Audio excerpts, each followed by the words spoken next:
Welcome, Black Hollywood Live fans. On today's Fit Club, prepare to get fit-faced with fitness rock star Ali Spagnola. Stay tuned for more. You're tuned into Black Hollywood Live, Fit Club. What's up? I love that. Of course you love a song. What's up, Black Hollywood Live fans? We are back again. As you know, my name is Shaka Smith. You can find me on Twitter, Instagram, and Snapchat at Shaka Strong.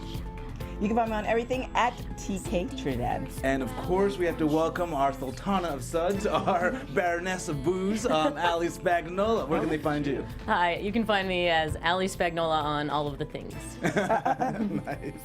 Oh, we got some great stories, and we're gonna dive into. I think you're probably our first sort of fitness expert who's really made a niche in this sort of alcohol consumption area. I think you've created it. Really. Yeah, it's a niche because no one's doing it but me. Well, it's amazing. But we've got some great stories, and maybe you can give us some insight. Sure.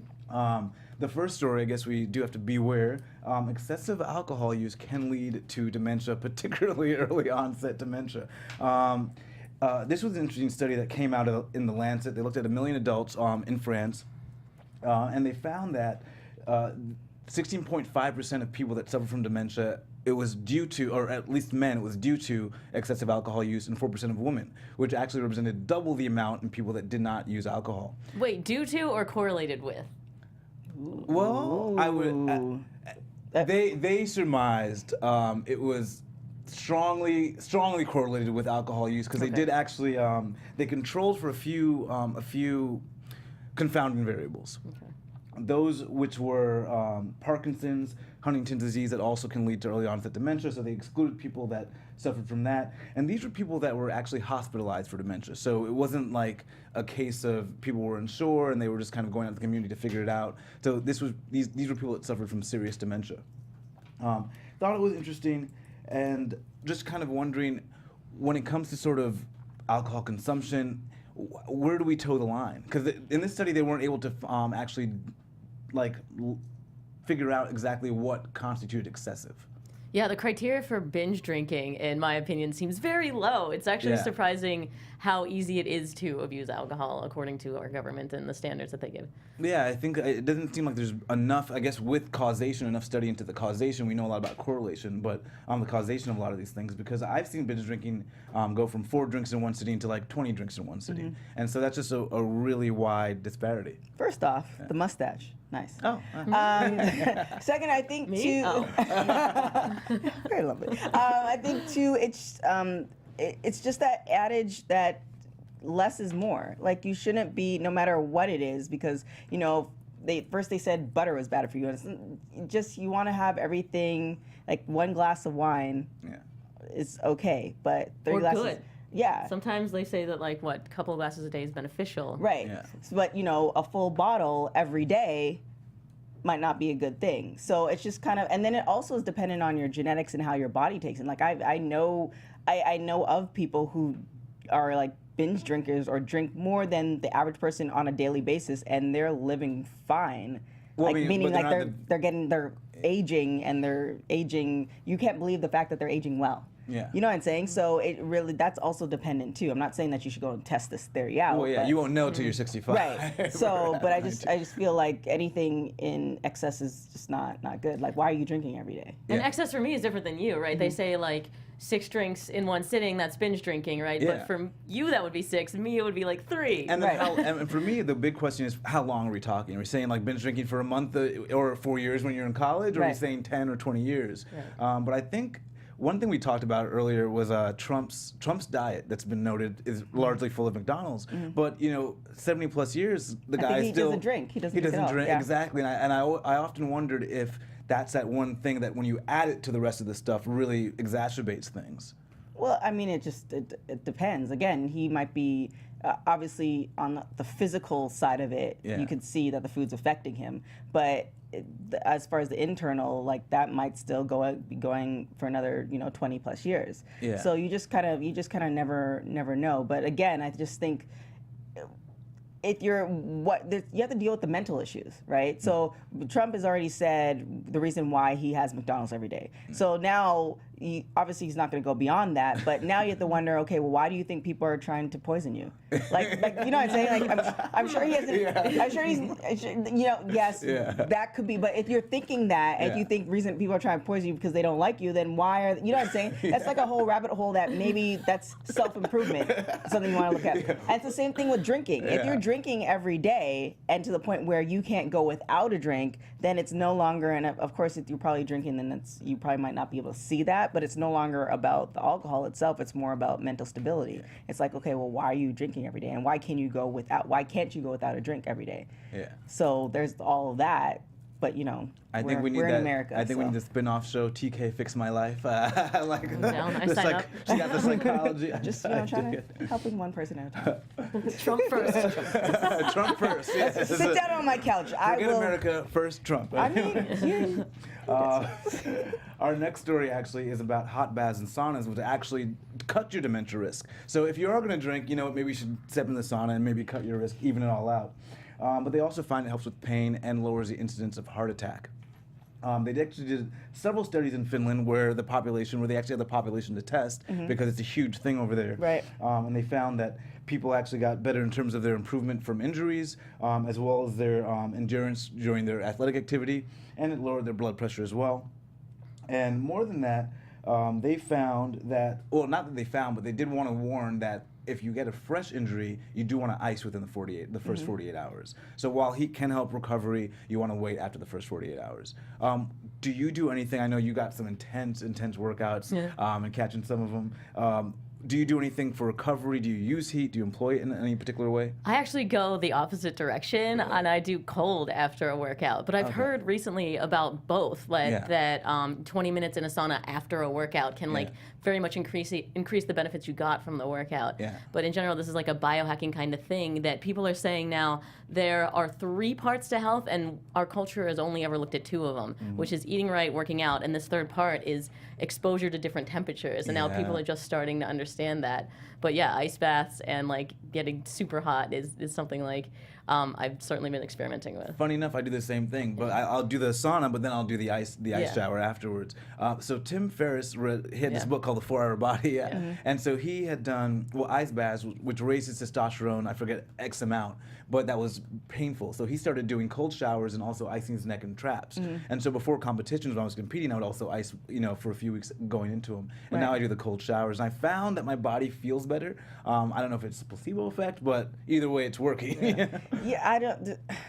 The cold. Well, I've done ice baths, and I find I can get into an ice bath. Obviously, the first minute is torture, but the cold shower is the water hitting down at you. I just can't. Oh, I lower it. So, but the way I do it is I do hot, and then I just slowly lower it over the course of the shower. So by the end of the shower, it's bone cold, but it makes it so much easier on my body. I can't do that because I like it abusively hot.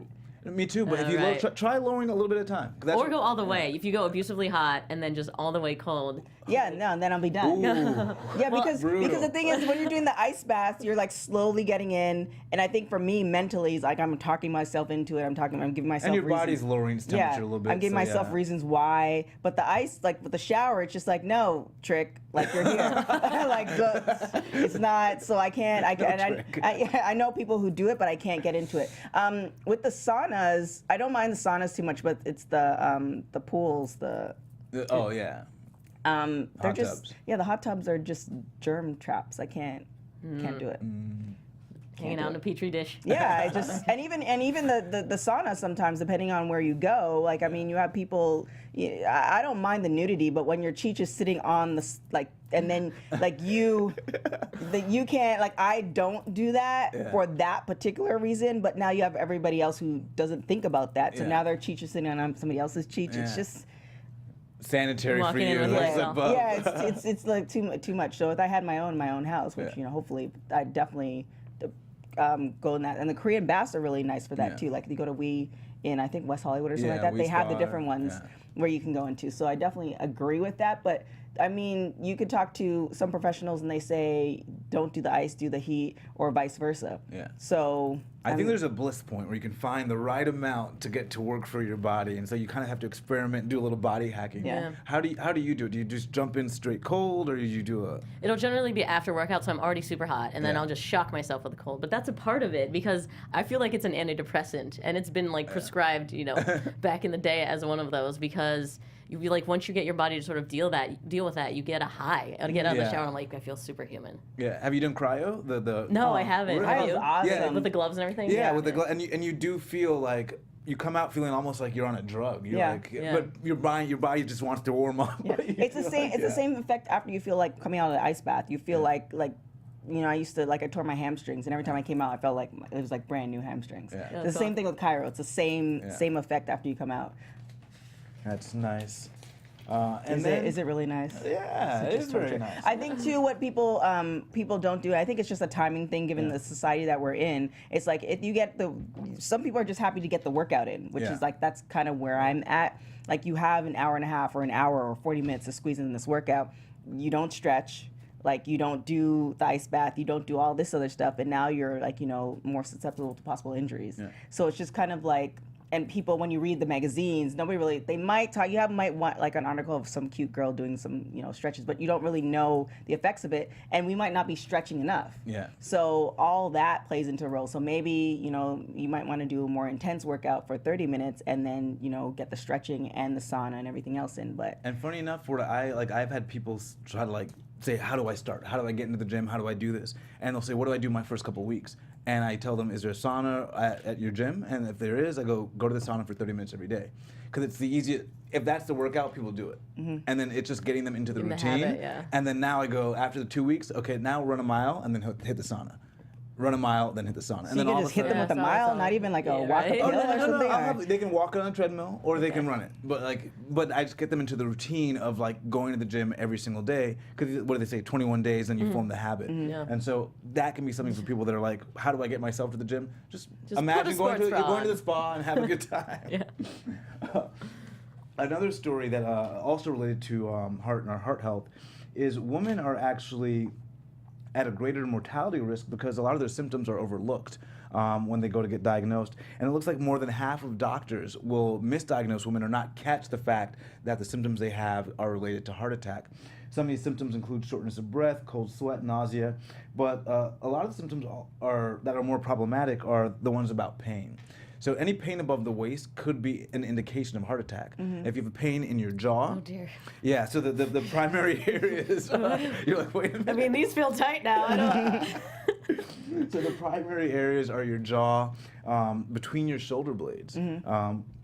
Pretty unique. Your arms, your neck, and your upper back. So if you have pain in those areas, that could be an indication that something more is going on. And then of course, any chest pain, and they say the chest pain can range from an elephant sitting on your chest to someone giving you a tight hug, to feeling like your bra is too tight. So you have to be aware of all those things. And I think part of it is they were saying some women will describe their chest pain so lightly that the doctor doesn't understand that it's correlated to the heart attack. They might describe it as chest pressure or feeling something in the chest but not describe it as pain. So the doctors miss it a lot. So you have to end up being your best judge when it comes to what you're feeling. Yeah. With you, because you're so fit and you're always working out, so you're kind of always in a state of achiness. When do you figure out, okay, this might be something more, or I need to take a break, or I need to get it looked at? I have no idea now. This is on my brain. I mean, if I do like a day of clean and jerks, is that a heart attack now? Because that's all traps in chest feeling. Yeah. So I don't know. Interesting. I don't know. I think there's 3 options. One is somebody doesn't work out. But somebody who doesn't work out tends to feel they're not without pain, if that makes sense. Like they kind of adjust to, they're always shortness of breath of walking upstairs and all this other stuff. Yeah. And then for somebody who does work out, like you were saying, I don't know a day without pain. Yeah. Fortunately, my body's like, okay, your hamstrings are hurting, your back won't hurt today. That's how my body. That's how it knows to we're gonna put it somewhere else. I don't know why, but that's just how it goes. So I'm used to some type of pain one way or other. And then 2, if you go to a male doctor, they might not. I'm not saying that they can't work with fit women, but the pain that they might associate, like you're telling them about, they can't really connect with it because they've never experienced it. So that might be another thing too. So it's one of those things where, as hopefully somebody who is fit, you kind of know your body well enough where you can kind of, oh, well, this pain is not the normal pain. But somebody who's fit generally might not go to the doctor because they think that they're fit and eventually whatever. So it's kind of putting women in general, if that's the case, that we're all going to fall And we have a higher apart. tolerance for pain too, right? Because of childbirth. So that probably explains why women are saying tightness and men are saying it's pain. This is Right. pain. Yeah. So I think the takeaway is We're all you gonna really die. you have to be extra connected, and then also know that if you have a history of it in your family, that pain in your jaw might be something more. I would say if you have some of these symptoms and you're having them, obviously on a regular basis, go to the doctor. Right. But if you have them and you also have a history, it's really important to go to the doctor at that point. And what a lot of doctors were overlooking was the history of these women. Okay. So they weren't even inquiring further, regardless of the background. Or even a history of something that's not your normal pain. Like when I had, I sprained something in the bottom of my foot. It wasn't the normal pain that I am used to having. Yeah. And then my foot started, it was a whole kind of series of events that it's not the normal, like, oh, I'm sore, whatever. So that led me to go to the doctor, and, you know, he was able to take care of it. So it's just kind of knowing that, you know, I think your body gives you clues where it's just like, okay, this is what's happening, and then they kind of send you alerts, and they continue sending you alerts, and they'll, you know, if you don't pay attention, then it's just too late. Yeah. So, just important to pay attention Speaking of to that, the body. I feel like I just read WebMD and And you're like, oh no, what's wrong with me? And another interesting story came out of the German Olympic Village in South Korea. So apparently, Kronbacher, a brewery, sent them 1,000 gallons of non-alcoholic beer. They've done very well in the Olympics this round. Several gold medals. I think they were at the top. I don't know. Did they finish with the most gold medals? I think Norway did, was it? Yeah. Or did Germany end up in that medal count? But they were up there. Yeah. But apparently, maybe it's working. So they will Finland. drink non-alcoholic beer. Most of them drink it throughout the training, the Olympic ski team as well. And there might be some potential science links to this. One is polyphenols. They say beer's got a lot of polyphenols, which are antioxidants and have anti-inflammatory components. We find it in green tea, dark chocolate, and so that might be why you're getting some performance gains out of these athletes. And then there's the carbohydrate component that you might get after a workout where your body needs carbs, except non-alcoholic beer doesn't have as many as your normal beer. It's got way less than you actually need. So, and there's no sodium that you need to replenish afterwards. So, and there's no protein, of course, for your muscle synthesis. So, I've also heard that carbonation helps you rehydrate faster. really, Yeah. Huh? I haven't heard that one. Why? Right? I don't know, but that's a component of beer that I heard that makes it good for you. Okay, so Yeah, after a workout. but you miss the sodium. Right. Oh yeah. And so actually, I think beer and then non-alcoholic beer, the two profiles are so different. Because with beer, you actually do get enough carbohydrates to kind of replenish you, Yeah. and it probably has a little bit more sodium. Will it have more sodium from the? I think it's probably the same sodium. Yeah. Yeah. Well, see, non-alcoholic beer has kind of some alcohol in it, so I'm wondering like when they sent. .0. Is it like 0 what they sent them at the Olympics, or is it like 0.04 or whatever? If you have enough of them, you could maybe get a Well, buzz. Germany is the leader in craft non-alcoholic beer. Oh, So wow. they have over 400 non-alcoholic beers. So it's a huge thing over there. It's like, so possibly they perfected the non-alcoholic beer. Yeah. So Norway is a total of 39 medal count, and Germany was second. And Canada was okay. third. Nice. What up, Canada? So- CrossFitters are known for that. Like after they're finished Yeah. with the workout, they down beer like it's nobody's business. Are they doing non-alcoholic or alcoholic? No, No, it's alcohol. beer. Yeah. Yeah. So, Just well, beer. Like they have a beer garden at the CrossFit Games that some athletes just go to, and they're competing. See, And well, curling, they do that too. Huh. It's actually tradition that the loser in curling buys a round for the winner. See, I think that would work in the immediacy of the event, but if you're doing it as a long-term Long-term, plan, yeah. because ethanol ruins your muscle synthesis of protein. So Not ruins. It's a scale. Inhibits. Yeah, Inhibits. inhibits. That's true. Let's say That's true. But I inhibits. still think, well, that's the nature of fit-based. You can still get fit. so do you have what do you do? Do you have extra protein to compensate? Are you doing absolutely. a beer after a workout? Yeah, occasionally, and probably more than I should be. But yeah, it fits into my macros, so I just count it as carbs or fat even. And so, how did you develop this love affair? I guess with alcohol, or I guess making it entertaining, because you came up with a power hour while you were in college? Yeah, I have a live show that's like based on that drinking game. Okay, that's amazing. So wait, explain how this happened, because I've read all this stuff. When you came to the studio, I said, wait, is all this stuff I've read true? Because it almost lying sounded... in my bio. Well, I didn't know if it was sort of like you were, the personality was like, oh, I'm this crazy zany person that, playing character.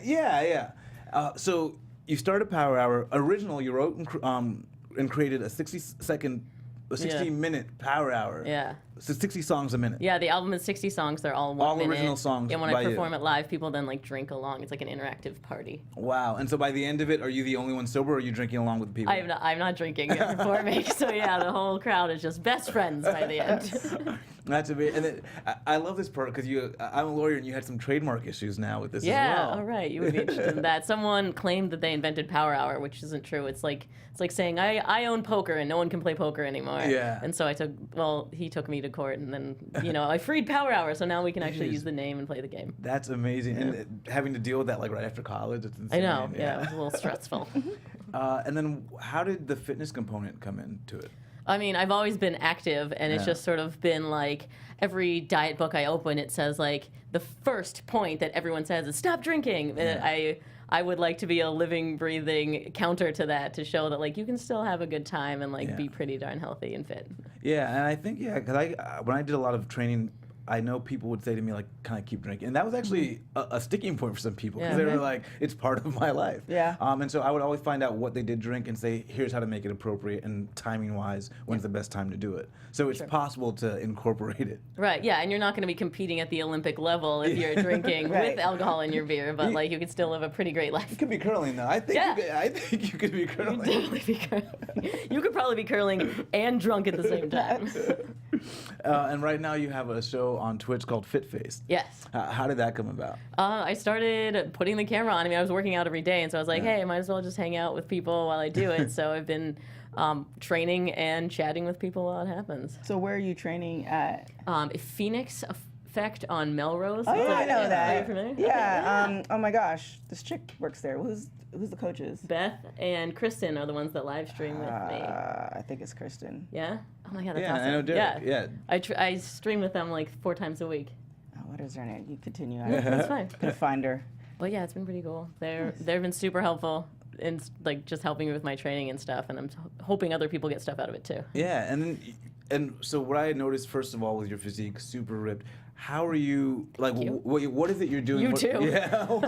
But You're a vegan, right? Yeah. Vegan beer. Do you drink? Oh yeah, of course. Yeah. That doesn't sound very convincing. And I will say some alcohol is not vegan, which surprised me. Yeah. And so I'm still trying to figure that part out, because I don't really have the wherewithal to always ask is the wine vegan, because that's really counterintuitive to me. Yeah. Nicole C. Do you know her?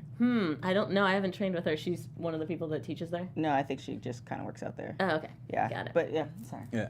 So that's one of the things I've had to watch for. What was I saying? Totally You're talking about off topic.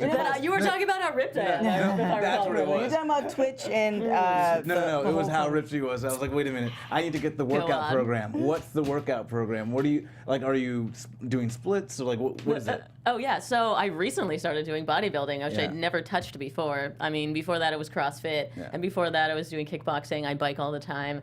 I used to be a competitive figure skater. I don't know. I just all around just being active. So I don't have one South thing. Korea. Oh yeah. Oh right? my God. I mean, no. Once I hit 12 and I was not at the Olympics, I was like, all right, I got it. It's not gonna happen. Wait. So what's the training look like day to day now? Day to day, I've been doing what they train at Phoenix Effect. It's similar to CrossFit, except that it's more cross training. So it's like functional fitness, but with a sports edge to it. So we train football players and soccer players and things like that. Okay. And what's your one move you can't do without then? Is it the clean and snatch? You were mentioning that. Oh yeah, I love snatching. Yeah, for sure. It's very technical. I love the technical aspect, and then also if you get it right, the amount of weight that you could put over your head is gonna. And it's super fun. It's like dance almost, where you have to put your body in the right place in space. Yeah, I've never liked it because like if you do it wrong, the wrist can really suffer from it. Yeah, or like your head, or all of your. It's terrifying. You're pulling a weight from the floor over your head in one when you movement. get to that weight where it's kind of not so Who good. invented this? We're dumb. Well, it works. Right. And what's your diet looking like right now? I mean, I track my macros, but I guess you could say that it's that if it fits my macros, that style where it's like I don't have clean everything, but I make sure that I hit the right carbs, fat, protein every day, and so sometimes those carbs happen to be beer. Well, because one of my big things with if it fits your macros is people seem to use it as I eat shit all the time. Yeah, right? That's not the right way to do it. Yeah. So how do you go about making sure you're having that right balance? I generally stay clean, but if it's like if something comes up, I won't like schedule a cheat day. It's just, but if like people are going out and partying, it's like I can sort of like let myself go and like live without worrying that I'm gonna fall off the wagon somehow. Because it's just the way you're eating, so you don't schedule cheat days. No. Okay, I totally agree with that. Like, don't schedule a cheat day. Yeah, because because then you get into this thing where it's like, oh, you're looking forward to the cheat day, and then the cheat day might roll into another cheat day because you've been kind of like not starving yourself, but looking forward to it so much. Withholding from yourself. Yeah, like if you have a cheat day, the implication is the rest of the days are like restricted days. Right. So, you're on lockdown. But you also have to realize too, if you're like sitting at a desk 9 to 5, then having a cheat day or like is probably not the best thing. Maybe a meal, depending on what your goal is. But if you're active like a lot, or you had 3 or 4 really rough days and you want a piece of cheesecake in the middle of the day, but you're going to work out, then it kind of, you kind of go with the flow, but don't go out of your way to. Yeah, I think we're just so kind of almost, I want to say brainwashed, but we're in this mode of thought that you either have to eat one way and that is the only way to get to where you want to go to, and if you fall off in any way, you've erased everything that you've done. Which is just such a spirals downward. Yeah, it's such a bizarre way of thinking. You never get to the point where you're actually having like balanced diet. Right. I'm not looking at things as a cheat. I'm looking at things as this is good for me today, and this is not as good, but I'm gonna have it, and I'm gonna have something better later on. And sometimes you need that bad. You need that so your body like fights off the whatever your cheat was. Like it actually is beneficial for you to eat extra. Yeah, for your body to say, okay, extra calories are coming in. We're gonna burn some more now, and you're not going to like a point of stasis. What was my last question? Want to know, in your career so far, I guess, to what digit can you now? To what digit can you now recite pi? You read my bio. I want to need you to bring this up. Yeah, TK. you open it. You have to. So I haven't done this in forever. Another one of the reasons I was unsure as to whether she was telling us the truth here was in her bio. She said you can recite pi to the 50th degree. And I was like, oh, that's one of the things people say. That's kind of a fun little quirky thing. Yeah.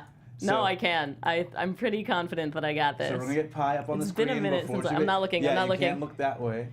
Can you? Is this? Oh my God! I'm such a nerd. There we go. I can't believe that. We're gonna get this a little bit bigger.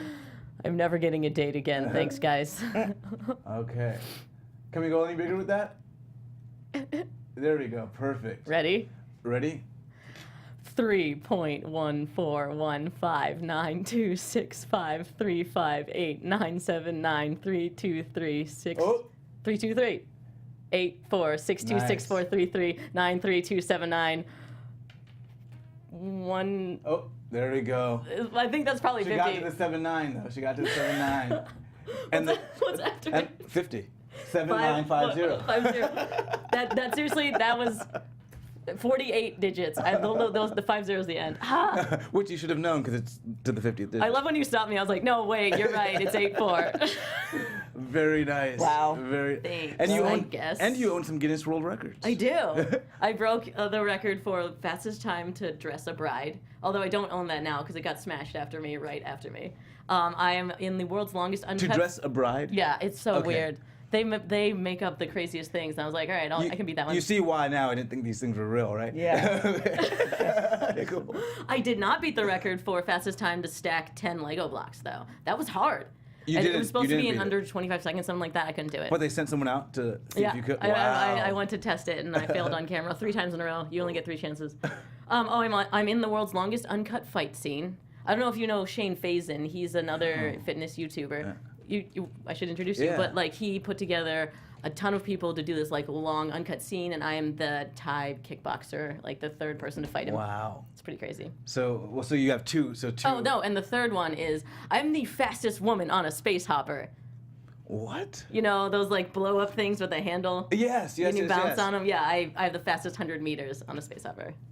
With you and like 10 other women? No. How did this get? Well, whomever had the record before me, I broke theirs. And by like half a second. And how did you find these records to break? Because I mean, they actually brought it to me. Guinness does like a live stream show, and they were looking for people to try and break records, and that's the one I went for. I trained for it too. I was very serious. Well, the multifaceted Ali Spagnola, we're so happy you joined us. Yeah, thanks for having me. We gotta have you back, and we gotta get you with your guitar. We gotta get some music. Oh yeah, I'll play some jams. Yes, I know. awesome. Why didn't you bring it today? I didn't even think about it. We're talking fitness. I should have brought my barbell. Well, hey, it's part of it. I want to do a fitness power hour, so we got to make that happen. Oh yeah. Yeah, we'll figure it out somehow. Like some sort of drinking? Tabatas and drinking. Maybe like a shot and a burpee. I don't know. Yeah, no. I'm in. I'll watch. We'll see how it goes. And I'm that's not gonna be a good situation for me. Well, thank you again for joining us. It's awesome to have you in. Thanks for having me. Absolutely. Again, guys, my name is Shaka Smith. You can find me on Twitter, Instagram, and Snapchat at Shaka Strong. You can find me on everything at TK Trinidad. And I am Ali Spagnola. Thank you so much. See you guys next week. From executives Keven Undergaro, Dario Kristen, Tiana Hobson, and the entire BHL staff, we would like to thank you for supporting Black Hollywood Live, the first online broadcast network dedicated to African American entertainment. For questions and comments, contact us. info@blackhollywoodlive.com. Like us on Facebook, tweet us, or Instagram us at BHL Online. And I am the official voice of Black Hollywood Live, Scipio. Instagram me at KingXOBay. Thanks for tuning in. Hollywood Redefined. The views expressed here are those of the host only and do not necessarily reflect the views of BHL or its owners or principals.